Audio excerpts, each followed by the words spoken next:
ಕರಾವಳಿ ಬೆಟ್ಟಗಳ ಮಧ್ಯೆ ನಿಂತಿದೆ ದಟ್ಟ ಮಂಜು. ಹಸಿರು ಎಲೆಗಳ ಮೇಲೆ ಹನಿಗಳು ಬೀಳುತ್ತಿವೆ. ದೂರದಲ್ಲಿ ಕೇಳಿಸೋದು ಒಂದು ಶಬ್ದ, ಡೋಲುಗಳ ಧ್ವನಿ. ಅದು ಯಾವುದೇ ಹಬ್ಬದ ಶಬ್ದ ಅಲ್ಲ, ಅದು ಭೂಮಿಯ ಶ್ವಾಸ. ಈ ನಾಡಿನ ಮಣ್ಣಿನಲ್ಲಿ ಕೇವಲ ಜೀವನವಿಲ್ಲ, ಒಂದು ಶಕ್ತಿಯೂ ಇದೆ. ಜನರು ಅದನ್ನ ಪಂಜುರ್ಲಿ ದೈವ ಅಂತ ಕರೀತಾರೆ. ಆದರೆ ಈ ದೈವದ ಕತೆ ಕೇವಲ ಭೂತಾರಾಧನೆಯಲ್ಲ, ಇದು ಭೂಮಿಯ ಸೃಷ್ಟಿಯ ಕತೆ. ಸಹಸ್ರಾರು ವರ್ಷಗಳ ಹಿಂದೆ ಭಾರತದ ಪಶ್ಚಿಮ ಕರಾವಳಿ ಸಂಪೂರ್ಣ ಸಮುದ್ರದಡಿ ಮುಳುಗಿತ್ತು. ಅಲ್ಲಿ ಕಾಡುಗಳೇ ಇರಲಿಲ್ಲ, ಜನವಾಸವೂ ಇರಲಿಲ್ಲ. ಆ ಸಮಯದಲ್ಲಿ ಬ್ರಾಹ್ಮಣ ವಂಶದಲ್ಲಿ ಹುಟ್ಟಿದ ಪರಶುರಾಮ ಶಿವನ ಕೋಪದಿಂದ ಹುಟ್ಟಿದ ಯೋಧ, ಕೃತ್ಯದಿಂದ ಪಾಪ ಭಾರಗೊಂಡ ಆತ್ಮ. ಅವನು ತೀರದಲ್ಲಿ ನಿಂತು ತ್ರಿಶೂಲವನ್ನ ಸಮುದ್ರದ ಕಡೆ ಎಸೆದ. ಸಮುದ್ರ ಹಿಂದಕ್ಕೆ ಸರಿದು ಹೊಸ ಭೂಮಿ ಹುಟ್ಟಿತು. ಅದೇ ಇಂದಿನ ಕರಾವಳಿ ನಾಡು. ಪರಶುರಾಮನು ಹೊಸ ಭೂಮಿಯನ್ನು ನಿರ್ಮಿಸಿದರೂ ಆ ನಾಡಿನಲ್ಲಿ ಶಾಂತಿ ಇರಲಿಲ್ಲ. ಕಾಡುಗಳು ಕತ್ತಲಾಗಿ ಪರ್ವತಗಳು ಕಿರುಚುತ್ತಿದ್ದವು. ಅಲ್ಲಿ ಮೃಗಗಳು, ದೇವಾತ್ಮಗಳು, ಅರಣ್ಯ ದೇವತೆಗಳು ಅಲೆದಾಡುತ್ತಿದ್ದವು.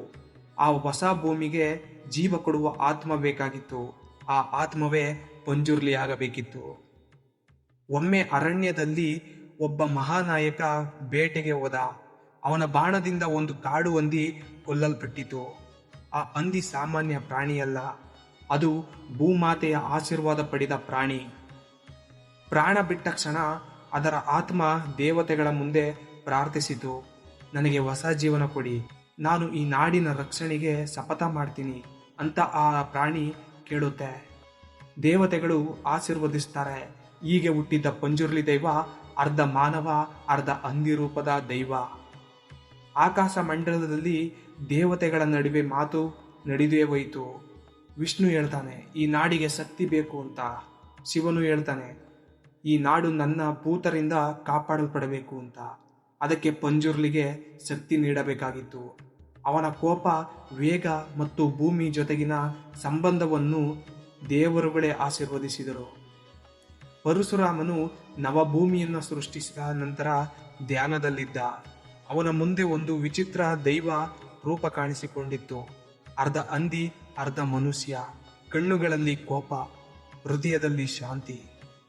ಆಗ ಪರಶುರಾಮ, ನೀನು ಯಾರು ಎಂದು ಕೇಳ್ತದೆ. ಆ ದೈವ ಹೇಳ್ತದೆ, ನಾನು ಭೂಮಿಯ ಪ್ರಾಣ, ನಿನ್ನ ನಿರ್ಮಿತ ನಾಡಿನ ಶ್ವಾಸ ಅಂತ ಆ ದೈವ ಹೇಳುತ್ತೆ. ಪರಶುರಾಮನು ಅದನ್ನ ನೋಡಿ ಆಶೀರ್ವದಿಸಿದ. ನೀನು ಈ ನಾಡಿನ ಕಾವಲುಗಾರ, ನಿನ್ನ ಪೂಜೆ ಮಾಡಿದರೆ ನನ್ನ ಆಶೀರ್ವಾದವು ದೊರೆಯುತ್ತದೆ ಅಂತ ಹೇಳಿ ಆಶೀರ್ವಾದ ಮಾಡ್ತಾರೆ. ಆ ಕ್ಷಣದಿಂದಲೇ ಕಾಡುಗಳು ಹಸಿರಾಗುತ್ತವೆ, ನದಿಗಳು ಹರಿಯಲಾರಂಭಿಸ್ತವೆ, ಜನರು ನೆನೆಸಲು ಆರಂಭಿಸಿದರು. ಆದರೆ ಜನರು ಬೇಗನೆ ಗಮನಿಸ್ತಾರೆ, ಈ ನಾಡಿನ ನ್ಯಾಯ, ಸತ್ಯ ಮತ್ತು ಕೋಪ ಒಂದೇ ಸಮಯದಲ್ಲಿ ನಡೆಯುತ್ತದೆ ಅಂತ. ಪಂಜುರ್ಲಿ ದೈವ ಎಂದರೆ ಕೇವಲ ಭಕ್ತಿಯಲ್ಲ, ಅವನು ನ್ಯಾಯದ ರೂಪ. ಶತಮಾನಗಳ ನಂತರ ಜನರು ಪಂಜುರ್ಲಿಯ ಆರಾಧನೆಯನ್ನು ಪ್ರಾರಂಭಿಸಿದರು. ಅವರು ಕೋಲ ಆಚರಣೆಗಳಲ್ಲಿ ಅವನನ್ನು ಕರೀತಾರೆ. ಅಡಗದ ಬೆಳಕಿನಲ್ಲಿ, ತಾಳಗದ ಸದ್ದುಗಳ ನಡುವೆ ಪಂಜುರ್ಲಿ ದೈವ ತಾನೇ ಒಬ್ಬನ ದೇಹವನ್ನ ಪ್ರವೇಶಿಸ್ತಾರೆ. ಅವರು ಪ್ರವೇಶಿಸಿ ಮಾತನಾಡುತ್ತಾರೆ, ನೀವು ತಪ್ಪು ಮಾಡಿದರೆ ನಾನು ನಿಮ್ಮನ್ನ ಸಂಶೋಧಿಲ್ಲ ಅಂತ. ಆ ಕ್ಷಣ ಆ ನಾಡಿನ ಮಣ್ಣು ಜೀವಂತವಾಗುತ್ತದೆ. ಕರಾವಳಿಯ ಜನರು ಇನ್ನೂ ನಂಬುತ್ತಾರೆ, ಈ ನಾಡು ಪರಶುರಾಮನ ಸೃಷ್ಟಿಸಿದ ನಾಡು. ಆದರೆ ಪಂಜುರ್ಲಿಯು ಅದಕ್ಕೆ ಪ್ರಾಣ ಕೊಟ್ಟ.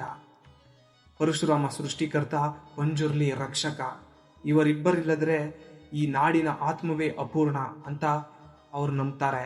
ಪಂಜುರ್ಲಿಯೊಂದಿಗೆ ಗುಳಿಗ, ಗುಪ್ತ, ಚಾಮುಂಡಿ, ಪಿಲಿ ಚಾಮುಂಡಿ ಮುಂತಾದ ದೈವಗಳು ಹುಟ್ಟಿದವು. ಪ್ರತಿ ದೈವಕ್ಕೂ ಪರಶುರಾಮನ ನಾಡಿನ ಒಂದು ಅಂಶ ಇದೆ. ಅವರು ಎಲ್ಲ ಭೂಮಿಯನ್ನ, ಶಕ್ತಿಯನ್ನ ಕಾಪಾಡುವ ಶಪಥ ಪಡಿತಾರೆ. ಜನ ಭೂತ ಅಂದ್ರೆ ಪ್ರೇತ ಅಂತ ಭಾವಿಸ್ತಾರೆ. ಆದರೆ ಈ ನಾಡಿನಲ್ಲಿ ಭೂತ ಎಂದರೆ ಭೂಮಿಯ ಆತ್ಮ ಅಂತ ಅರ್ಥ. ಅವರು ರಕ್ಷಕರು, ಪ್ರೇತಗಳಲ್ಲ, ಅವರು ಜೀವಂತ ಶಕ್ತಿಗಳು.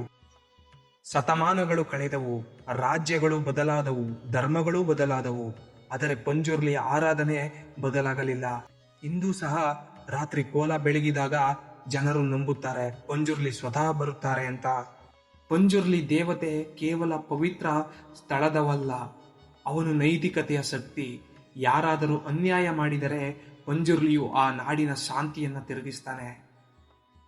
ಪರಶುರಾಮನ ಕೋಪದಿಂದ ಭೂಮಿ ಹುಟ್ಟಿದರೂ ಪಂಜುರ್ಲಿಯ ಶಾಂತಿಯಿಂದ ಅದು ಜೀವಂತವಾಯಿತು. ಇಬ್ಬರು ಪರಸ್ಪರ ಪೂರಕ ಶಕ್ತಿಗಳು. ಪ್ರತಿ ಬಾರಿ ಕೋಲ ನಡೆಯುವಾಗ ಜನರು ಪರಶುರಾಮನ ನೆನಪಿಗೂ ಪಂಜುರ್ಲಿಯ ಆಶೀರ್ವಾದಕ್ಕೂ ಧೂಪ ಹಚ್ಚುತ್ತಾರೆ. ಅದು ನಾಡಿನ ಮೂಲ ತತ್ವ. ಸೃಷ್ಟಿ ಮತ್ತೆ ರಕ್ಷಣೆ ಒಂದೇ ಶಕ್ತಿಯಿಂದ ನಡೆಯುತ್ತದೆ. ಅನೇಕರು ಹೇಳಿದ ಹಾಗೆ ಕಾಡಿನ ಮಧ್ಯೆ ರಾತ್ರಿ ಕೇಳೋ ಶಬ್ದ ಅಥವಾ ಬಾಳೆ ಮರಗಳು ಅಲುಗಾಡೋ ಕ್ಷಣ ಅದು ಪಂಜುರ್ಲಿಯ ಸನ್ನಿಧಿಯಾಗಿರುತ್ತದೆ. ಅವನ ಕೋಪದಿಂದ ಕಾಪಾಡಿದ ನಾಡು ಅವನ ಶಾಂತಿಯಿಂದ ಜೀವಿಸುತ್ತದೆ. ಆದರೆ ಇತ್ತೀಚಿನ ಕಾಲದಲ್ಲಿ ಜನರು ಕಾಡಿನೊಳಗೆ ನುಗ್ಗಿ ಮಣ್ಣುಗಳನ್ನು ತೆಗೆಯುತ್ತಿದ್ದಾರೆ, ಅರಣ್ಯಗಳನ್ನು ಕಡಿದು ಉರುಳಿಸ್ತಿದ್ದಾರೆ. ಪಂಜುರ್ಲಿಯ ಕೋಪ ಮತ್ತೆ ಎದ್ದುಕೊಳ್ಳುತ್ತೆ ಅಂತ ಅವರಿಗೆ ಯಾರಿಗೂ ಗೊತ್ತಿಲ್ಲ. ಕೋಲಾದಲ್ಲಿ ಪಂಜುರ್ಲಿ ದೈವ ಒಂದು ಮಾತು ಹೇಳ್ತಾರೆ, ಭೂಮಿಯನ್ನ ಕಾಪಾಡಿ, ನಾನು ಪರಶುರಾಮನ ನಾಡಿನ ಪ್ರಾಣ. ಭೂಮಿ ನೋವಿನಲ್ಲಿ ಇದ್ದರೆ ನಿಮ್ಮ ಮನೆಗಳು ಶಾಂತಲಾಗನಾರದು ಅಂತ. ಇಂದಿಗೂ ಮಂಗಳೂರು, ಉಡುಪಿ, ಕಾಸರಗೋಡು ಎಲ್ಲೆಡೆ ಪಂಜುರ್ಲಿಯ ಕೋಲ ನಡೆಯುತ್ತಲೇ ಇದೆ. ಅದು ಕೇವಲ ಆರಾಧನೆಯಲ್ಲ, ಅದು ಪರಶುರಾಮನ ನಾಡಿನ ಪ್ರಾಣದ ಸ್ಮರಣೆ. ಕತ್ತಲ ಕಾಡಿನೊಳಗೆ ಮಳೆಯ ಬಿಂದು ಬೀಳುತ್ತದೆ, ಭೂಮಿ ನಿಶ್ವಾಸ ಬಿಡುತ್ತದೆ.